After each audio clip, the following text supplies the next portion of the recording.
What's up, guys? Welcome to week 7 of the challenge. We're going to talk about protein and fat, how your body really uses them, and how you can utilize them to increase your performance. Brooke. Okay. So during this challenge, you guys have been asked to eat a bunch of protein, and it's been kind of hard. But the reason that we're asking you to eat this much protein is because protein is important. It really helps with transporting nutrients into the cell, fluid balance, and most importantly, it helps with muscle integrity, hair integrity, and skin integrity. So what starts happening is if we don't eat enough protein, our body wants to get the protein from somewhere. And the best place to get it from is our muscles. So it starts breaking down our muscles to get that protein that it needs. You know, when we're exercising and we're lifting all these heavy weights, like the breakdown doesn't start happening, and we feel pretty good, but then after, what happens is our muscles start breaking down and our body starts getting that protein. And that's why we ask you guys tell you guys, to drink a protein drink after you guys exercise, within the hour. And we tell you guys to have a carbohydrate with it because the carbs help unlock the cell to get that protein in there to help your muscle rebuild instead of continuing to break down. So we have two types of proteins that we need to discuss. We have our high biological value proteins, and then we have our other proteins, and they're considered low biological value, and that's because our body doesn't use them as well. And those are the proteins that come from grains, nuts, and legumes. High biological value proteins, they come from animal products. So they're all the meats that we eat. They're the organ meats and milk and, just meats, fish, and all that type of stuff. The other ones, they come from our grains. So quinoa, we all love the quinoa, and we're allowed to eat that on this challenge, but I don't love quinoa. I do. But I'm the only one and proud of it. I regret nothing. I apologize it's a grain, for nothing. And it's got a high protein count for a grain, but our body doesn't utilize it as well as it does with the animal products. Beans, beans, in order to get our body to use them, we need to use them with rice. So whatever.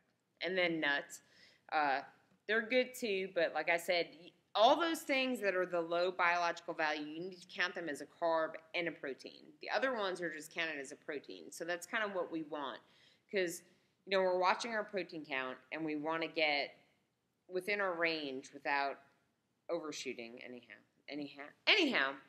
All right. So in discussing proteins, we have our lean proteins and our not so lean proteins. Our lean proteins are the ones that come from our poultry, our fish, our crustaceans, and our game meats. These are the proteins that are going to help us get lean. And that's what we all pretty much want is to get lean. We want to look buff. So in eating things that aren't lean, we're not going to get it. So our not so lean proteins, they constitute our red meats. So we have our beef. Obviously, bison is a lot leaner than our beef, even grass-fed beef, but bison still is really fatty. And then we have certain pork cuts that aren't lean, even though pork is the next white meat. It's not necessarily very lean. And then we have our eggs with their yolk. Oh. Yes, yolks. Yolks. So let's talk about that. Dark chicken meat, dark turkey meat. Yeah, you're absolutely right. And the skin. Useful. Yes. When you're eating poultry, the leaner meat is the breast meat. It's the white meat. And you want to take the skin off. If you're going to eat the thigh meat and stuff, that's not very lean. Then eggs with yolk, getting back to that. Our eggs are great. They're nutrient dense and they're wonderful. But the yolk is full of fat. So if we're trying to get lean, we want to eat egg yolks, right? I mean not egg yolks. Egg whites. We want to eat egg whites. Obviously you guys need to have fats, but we're thinking about saturated and unsaturated. There you go. All right, we're thinking about saturated fats, and egg yolks contain saturated fats. So let's talk about that. Egg whites. Just eat egg whites, guys. Yeah, Well, this is like the 80th shot of this video, so we're just gonna stream roll everything. We're not editing anything. That's great. We're gonna go home. So you're going to eat the egg whites. You're going to eat the chicken breast. You're going to eat the turkey breast. If you're going to get ground turkey, that's a great one to make things with. You got to make sure you're getting the turkey breast. If you're going to eat pork, you want to make sure you're getting the pork tenderloin, not like pork chops and stuff like that. Like you want to get the leanest meat that you can eat. If you're going to eat beef, you want to get bison. Anyhow, editing. So fats. So let's talk about fats. All right, fats.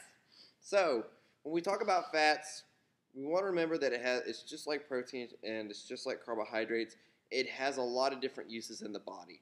So those uses are going to include that it's a primary energy source for our metabolic needs when we're not consuming carbohydrates. What that basically means is what you're doing running around all day, or if you're sitting at a desk, or if you're working out hard in the weight room.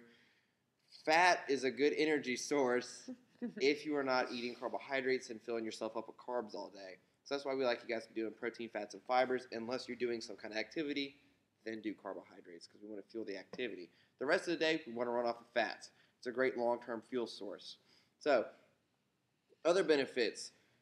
Fat is going to help, is part of the transport system and also helps us produce hormones. And protection of our organs is another use for fats. Oh. Yeah, and they're also going to keep us feeling fuller longer, feel satiated when we have higher fat meals, and also it's our recovery fuel. So when you're sleeping at night, what's your body running off of? If you're recovering muscle tissue at night, what's your body running off of? Fat, ideally. So let's think about different kinds of fats. We need fat, people. We need fat. We need fat people. Brooke didn't put a comma on like a little teleprompter sheet, and it says we need fat people. We need fat people. So we need commas, Brooke. Get rid of all that low-fat nonsense. Yes. All right. So anyway, get rid of the low-fat, no-fat idea. It's out. It's not in. It's not how it works. It's not sexy anymore. So let's think about different kinds of fats. I'm my leg crossed. It's so late. I know. Trans fats. Here's everything you need to know about trans fats. You don't eat them, so don't worry about it. All right, unless you were getting I out love of the way. Twinkies. Trans fats is a product that's inside of baked goods, packaged goods, shelf-stable foods, which can be like Little Hostess or Little Debbie, Hostess, Twinkies. Why they're going to survive nuclear explosion and we won't. Whatever, I'll survive. Twinkie won't. Foods that don't go bad and are still delicious, basically. Exactly. So don't worry too much about trans fats, especially if you guys are eating the way that we recommend for you to. You're not ever going to have a problem with that. However, if you eat foods like that all the time, you got bigger problems coming your way. So don't worry too much about trans fats. And if you do worry about them, get in touch with us. So moving on, saturated fats. Saturated fats are not utilized by the body as well as unsaturated fats? Unsaturated fats, that's right. We had a big argument earlier about fats. All right, so it's not utilized as well as unsaturated fats. They're harder to break down. Exactly. A saturated fat has a cell wall around it, makes it very difficult for the body to use. Yeah, the cell wall looks like this. Yeah, and it's got all these things. Valentine's Day, right? Yeah. All right, so the cell wall makes it difficult for the body to use. It's not the best choice we can make if we're trying to get lean. We want to have unsaturated fats more than saturated fats. Where do saturated fats come from, Jeff? Animals. That's and right. They're involved in all of our animals. It's a great quiz for me. That's in your animal products. If you're getting lean products such as like the lean cuts of chicken, lean cuts of turkey, certain types of white fish, you aren't going to have to worry too much about saturated fats. However, the other cuts like beef, some bison, pork, you will worry about that. Or don't worry about it, but just remember that saturated fats are in those foods. So moving on, we're going to talk about unsaturated fats. Now, these fats are used by the body very efficiently, and what we want to aim for when we're getting fat into our body. So when you see that your fat requirement says 110 grams of fat per day or 90 grams of fat per day, we want that majority to be unsaturated fats. Now, those fats come involved in, trying to name these off, olives, avocados, nuts and seeds, and cooking oils. Coconut oil is considered saturated fat, but it's used a little bit differently in the body to the point where we consider it to be beneficial.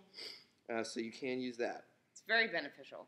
So I have a question. If you're the average person, what does a saturated fat and an unsaturated fat, if you're looking at them, what does the difference look like? Unless you're somewhere near the equator, then that's why I said equator. If you're, it was a joke, man. You got to be quick with these. Saturated fats are going to be solid at room temperature. Unsaturated fats are going to be liquid. Olive oil, coconut oil. Coconut oil is more solid, right?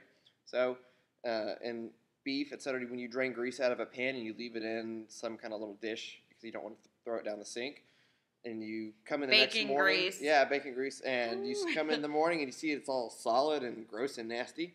That's a saturated fat. It's now saturated, and that's the difference. Right. So, we know the kinds of foods that we get unsaturated fats from. Now, the last difference in unsaturated fats is the actual lipid profile in them, or the actual fat profile, what it's made up of. There's omega-3s, omega-6s, and omega-9s. So there's 3 elements there. I want you guys to worry about one, omega-3s. You already get omega-6s and omega-9s in surplus. Don't worry about them. Omega-3s are considered to be anti-inflammatory, and we do not get them often enough in our Western-style diet. So that's why you'll hear about people taking fish oil, or our animals or our pets taking fish or getting fish oil from our veterinarians for anti-inflammatory effects. We don't get them enough out of our diet. So fish oil, obviously, some of those omega-3s are going to come from fish.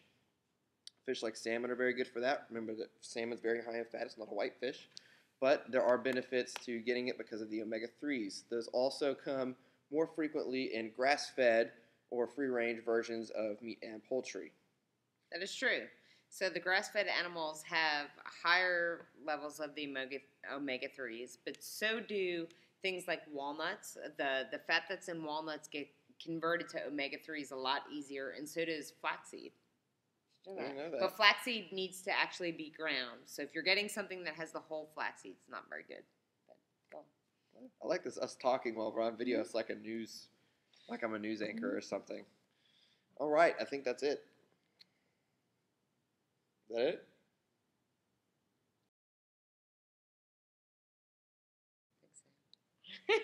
I think so. Okay. All right, well, guys, we will see you in. We totally did not edit this video at all, by the way. It's like take 80. We're done. We will see you guys in week 8, which is going to be the last week. There will also be there's an assignment down on the bottom of the page underneath the video, and there should be a survey coming out soon. There will be a survey, and with the assignment too, I really encourage you guys to do it because it's going to benefit everybody in the group. So all right, do that. Last thing, if you haven't noticed, I'm wearing my 2013 Central Arkansas Open Circuit shirt. Last year we had 5 weekends of the CrossFit Open. We went to a different box every weekend and had a whole lot of fun doing the open workouts. We're going to be doing it again this year. Sign up for it. If you haven't signed up for it, I don't like you. And I even signed up for Brooke it. did sign up for it, and I'm about to sign up after this is over. So we will see you guys in week 8, and you guys are doing great. Yes, not her though. Not her? Not her. Am I doing it well enough? Brooke. Yeah, I can do that too. They look really buff when I do that. It's like do it. I see like a cockroach. Oh, whatever. Right they look there. a lot buffer than they did like a couple months. They work hard. Whatever.